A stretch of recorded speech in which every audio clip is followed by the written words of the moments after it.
तुलसी नर का क्या बड़ा, समय बड़ा बलवान। कभी राजा भी बन जाओ तो घमंड मत करना। कभी चढ़ने के लिए गाड़ी चलिए पास में हो और कोई गरीब पैदल चल रहा हो तो हंसी मत उड़ाना, क्योंकि कब गाड़ी से नीचे उतरना पड़ जाए कोई भरोसा नहीं। कभी ऐसियों में ऊंचों महलों में सो करके भी अपने पर घमंड मत करना, किसी गरीब की झोंपड़ी देख करके, क्योंकि परमात्मा है ना, उसकी जब लाठी चलती है तो एक रात में राजा से रंक बन जाता है, कोई भरोसा नहीं। कभी अपने चेहरे पर घमंड मत करना कि मैं तो फूट रहा हूं, दिन में हो बार शीशो देखे मुंह धोवे, ऐसा घमंड मत करना, क्योंकि एक रात में कौन से कब लकवा मार जाए पता नहीं है।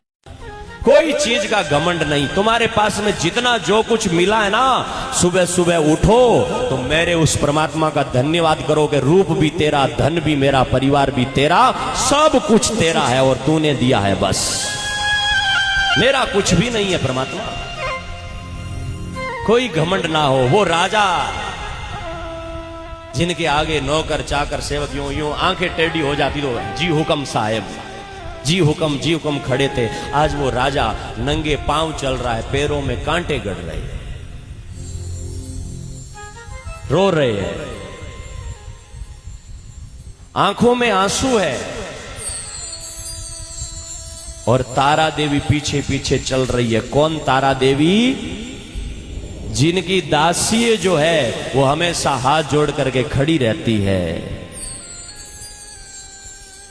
अपने पलंग से नीचे पैर रखे तो भी हथेली तैयार है महाराज। ऐसी रानी आज शेर शेर सोनो पहरती, मोतीड़ा मरती भार, घड़ी एक झोलो बाजियो घर घरड़ी। क्या बजा? वो रानी रोते हुए चल रही है, आंखों में आंसू को लिए चल रही है वो। और जब देखा कि मेरे पति के पैरों में कांटे गड़ रहे हैं, इधर उधर देखा, रोई, कुछ भी नहीं था, तो अपनी साड़ी का थोड़ा सा पल्ला फाड़ करके उनके पैरों में पट्टी बांधी। प्रकृति रो रही है कि हे विधाता तूने कैसे लेख लिखे हैं। राजा रंक बन गया है, और जब गरीबी आ जाती है ना, मैं तो भगवान से प्रार्थना करूं कि परमात्मा ऐसे दिन किसी को मत देना। कहने की बात और होती है, लेकिन साथियों, जिन घरों में गरीबी है, कब उस मां की आंखों में आंसू देखना। कभी उस गरीब घर की स्थिति देखना कि बच्चा पढ़ने में बहुत होशियार है, बहुत होशियार है बच्चा। एक बार गुरुजी पढ़ाते हैं तो बच्चा याद कर लेता है, लेकिन उस बच्चे को आगे पढ़ाने के लिए मां की, बाप की जेब में पैसे नहीं है। जब ये बातें याद करते हैं ना, तो उस माँ बाप की आंखें कितनी रोती होगी। अरे ये गरीब भी तो हमारे भाई है, अमीर भी हमारे भाई है, सब है, लेकिन जब गरीब किसी को अच्छे कपड़े पहने हुए देखता है ना, तो मन में उसके भी होता है कि मैं भी अच्छे कपड़े पहनूं, लेकिन जब वहां तक नहीं पहुंच पाता है तो मन में संतोष कर लेता है, लेकिन अंदर अंदर उसकी आत्मा भी बहुत रोती है। गरीब के समान दुनिया में और कोई दुख नहीं है। रामायण में लिखा है कि दुनिया में कितने दुख है, कितने दुख है, लेकिन नहीं दरिद्र सम दुख जग माही। दरिद्र ऐसा कोई दुख नहीं है।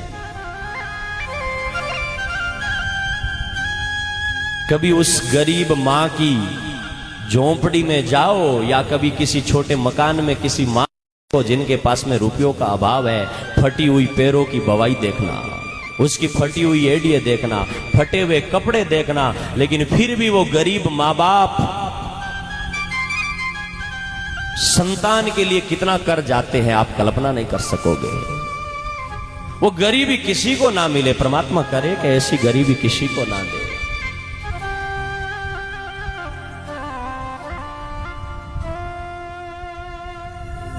गरीब बाहर बाहर से कई बार हंस भी लेता है, लेकिन अंदर से बहुत टूटा हुआ होता है कई बार।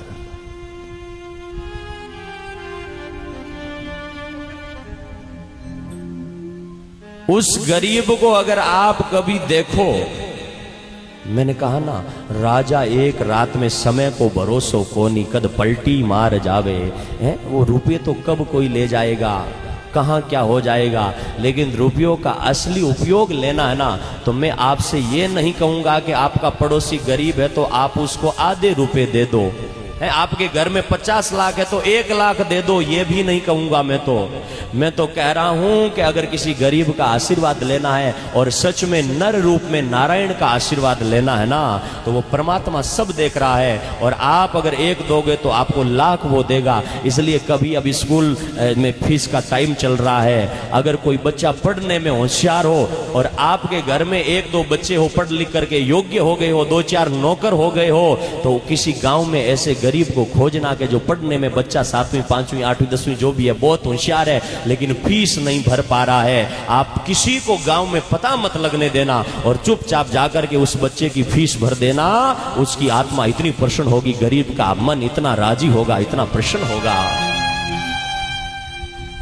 और दूर जाने की आवश्यकता ही नहीं है। अगर एक भाई के पास में करोड़ों की संपत्ति है और एक भाई कम थे पर जाकर के 300-400 रुपए की मजदूरी कर रहा है, लेकिन तुम्हारा भाई, कई बार ये देखा है कि आदमी रोते हैं। एक बार एक आदमी मेरे पास में भी आया, महाराज क्या करूं, मेरे संतान नहीं है, रुपए तो बहुत है लेकिन संतान नहीं है। एक संतान थी, वो किसी कारण से चली गई, धन बहुत है। मैंने कहा परमात्मा की मर्जी होगी तो उन्होंने दिया था, लेकिन वो वापस ले गया तो शायद उनकी रजा है नहीं, और होगी तो वो फिर दे देगा। लेकिन तुम्हारे भाई की संतान को गोद लेकर के और उनको पढ़ा लिखा करके योग्य बना दो, उनकी अपनी संतान मानो, परमात्मा तो उससे ही राजी हो जाएगा, भगवान तो उससे ही प्रसन्न हो जाएगा। बिना बताए अब गर्मी का टाइम है, अगर मानवता धर्म का पालन करना चाहते हो, अगर क्या मुक्ति का धर्म और कहां पहुंचोगे, कितनी ऊंची बातें हैं। प्रैक्टिकल में जो धर्म होता है ना, उस धर्म की होड़ कोई कर नहीं सकता है। प्रैक्टिकल में सड़क सड़क जा रहे हो, गली गली जा रहे हो, बसों में आ रहे हो, गांव में, तो कई गरीब परिवार आपको ऐसे दिखते होंगे जिनके बच्चों के पैरों में पहनने के लिए चप्पल भी नहीं है। मेरे प्यारे श्रोताओं, ज्यादा करोड़ों रुपए भलाई मत देना, लेकिन उन बच्चों के पैरों में 100 रुपए की चप्पल लेकर के पहना देना और फिर उसके चेहरे पर हंसी देखना, समझोगे कि जीवन में बहुत बड़ी कमाई करनी है।